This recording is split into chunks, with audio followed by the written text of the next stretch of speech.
Hello all. పీపీఎఫ్లో డబ్బులు దాచుకుంటున్నారా? అయితే మీకు ఈ విషయం తెలియాలి. సాధారణంగా అందరం కూడా శాలరీ పడ్డాక అన్ని ఖర్చులు పోను ఎంతో కొంత మిగిలిన అమౌంట్ని పీపీఎఫ్లో దాచుకుంటాం. కొందరు నెలకు కొంత మొత్తాన్ని పీపీఎఫ్లో పెట్టుబడిగా పెడుతూ ఉంటారు. అయితే ఈ పెట్టుబడి ఎలా పడితే అలా చేయడం వల్ల మనం వడ్డీని నష్టపోతున్నాం.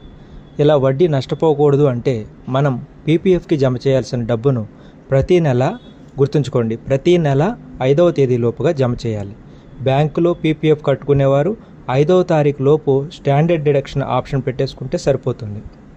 ఇక నుంచి అయినా సరే వడ్డీని నష్టపోకుండా ఉంటాం.